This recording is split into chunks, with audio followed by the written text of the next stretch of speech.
이게 우리의 매끄러운 공격 작업이 되지 않는 이유가 되는 건 당연하고, 더 최악인 건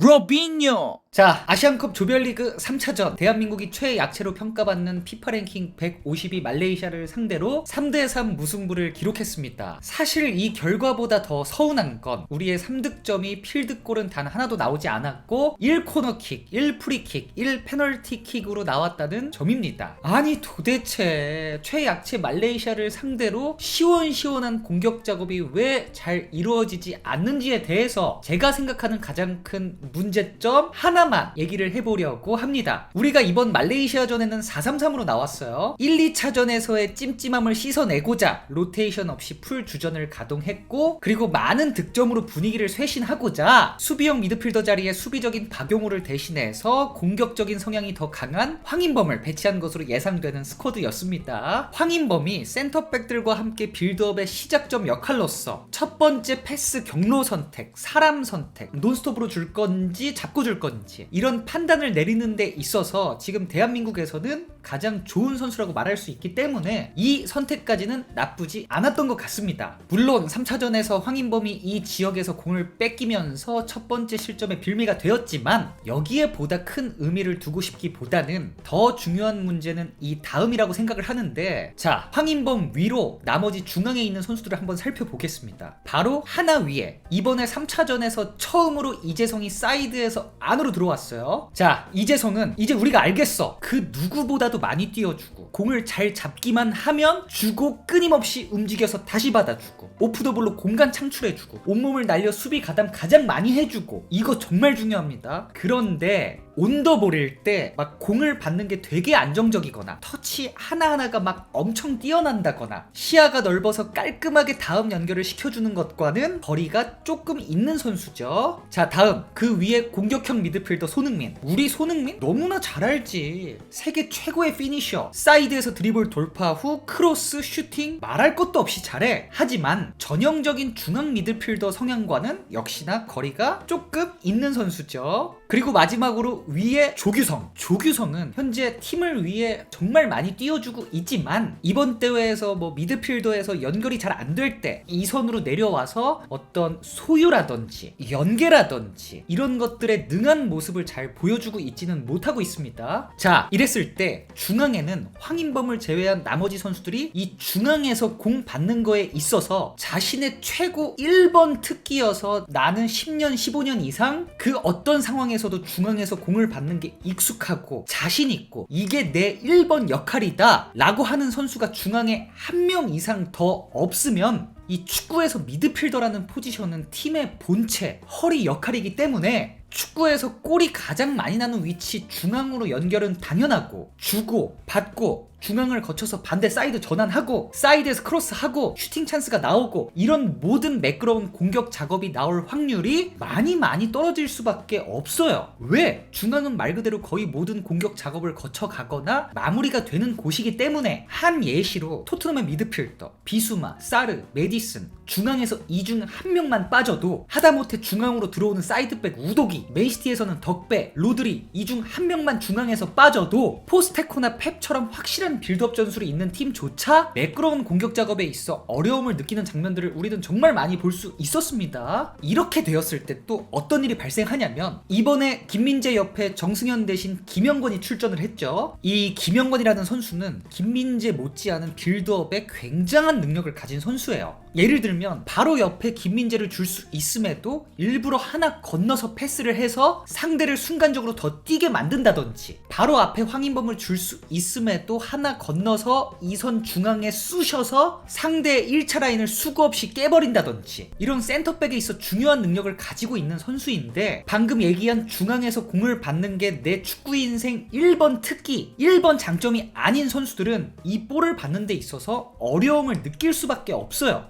계속해서 어려움을 느끼게 되면 이 선수들이 볼을 자신있게 받으러 나오는 게 아니라 자꾸 작아지게 돼요. 숨게 돼요. 완벽한 상황에서만 공을 받으려고. 극적인 찬스는 어렵고 좁은 공간에서 공을 받아줘서 풀어나갈수록 생기는 건데, 그럼 김민재나 김영권은 중앙으로 쑤셔줘서 더 질 높은 공격 작업을 하고 싶어도 받으러 나오는 선수는 적고 보이지 않고, 그러다 보니 항상 비어있는 사이드로 공을 보내게 되고, 무리하게 중앙으로 쑤신다 해도 미스가 생기고, 이게 계속 무한 반복되는 거예요. 이게 우리의 매끄러운 공격 작업이 되지 않는 이유가 되는 건 당연하고, 더 최악인 건 공이 중앙으로 간다 했을 때 뺏겨서 역습 찬스까지 맞게 되는 거예요. 역습 찬스를 많이 맞는다는 건 아주 자연스럽게 1차원적으로 우리가 실점을 할 확률이 올라간다는 거죠. 이게 김민재라는 세계 최고의 센터백을 보유했음에도 이번 대회 벌써 6실점이나 한 이유 중 하나입니다. 그런데 사실은 손흥민 중앙 괜찮아요. 물론 손흥민의 1번 장점이 중앙에서 공을 받아서 연결해주는 역할은 아니지만, 손흥민은 중앙 지역에서 공을 잡았을 때 전방으로 피지컬 스피드로 상대를 압도할 수 있기 때문에 좋아요. 중앙에서 꼭 안정적인 터치와 패스만으로 연결을 해줘야 하는 건 아니거든요. 사실 손흥민은 공격 위치 어디인데, 그리고 이재성 중앙 괜찮아요. 누군가 중앙에서 이렇게 정말 헌신적으로 띄워주면 위에 공미, 수미, 센터백, 필드 안에 있는 모든 선수들이 영향을 고스란히 받아요.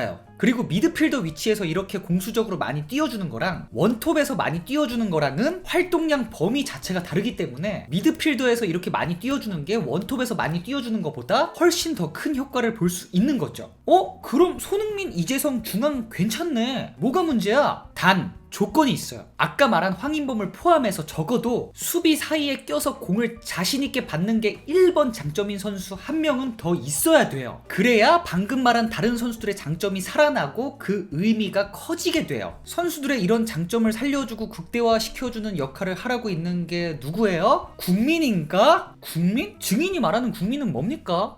왜 나한테 그래요? 자, 이러한 이유들 때문에 이제 제가 아쉬움을 표현했던 게, 손흥민 원톱에 이강인이 중앙으로 들어와주면 어떨까? 물론 이강인이 지금 사이드에서 직접적이나 간접적이나 엄청난 영향력을 보여주고 있지만, 간혹 이강인이 볼을 끈다는 의견이 좀 있는데, 볼을 끄는 이유 중에 하나가 마땅히 줄 곳이 없을 때, 그럴 때 볼을 끄는 경우도 많거든요. 그런데 이강인이 중앙으로 들어오게 되면 중앙은 옵션이 너무나 다양하기 때문에 얼마나 더 좋은 곳을 볼 수 있냐 싸움이고, 그 본 곳에 얼마나 정확히 넣어줄 수 있냐 싸움인데, 이강인의 이런 능력은 대표팀 수준을 넘어서 세계적인 수준이기 때문에 더 많은 선수들에게서 더한 필드골들도 많이 날 수 있지 않았었을까 하는 아쉬움이 들고, 아니면 이강인이 사이드를 본다면 보기엔 터프한 것처럼만 보이지만 K리그에서 수준급 빌드업 능력을 보여준 박진섭을 수비형에 넣어서 위에 이재성, 황인범이 미드필더에 같이 서면 어땠을까 라는 생각을 저는 했던 것 같습니다. 이번 말레이시아전에서 41회 크로스 시도가 나왔던 것만큼 이 사이드 오버래핑 후 크로스 전술을 대한민국이 사용을 했던 것 같은데, 이러한 중원의 부재를 인지하고 이런 전술을 택한 건지, 아니면 말레이시아의 다른 점을 보고 이런 전술을 택한 건지는 정확히 알 수 없지만, 결국에 큰 소득은 없었다. 1, 2차전과 크게 바뀌지 않았다. 사실 시대에 뒤떨어지는 전술이었다 라는 게 제 결론이 되겠네요.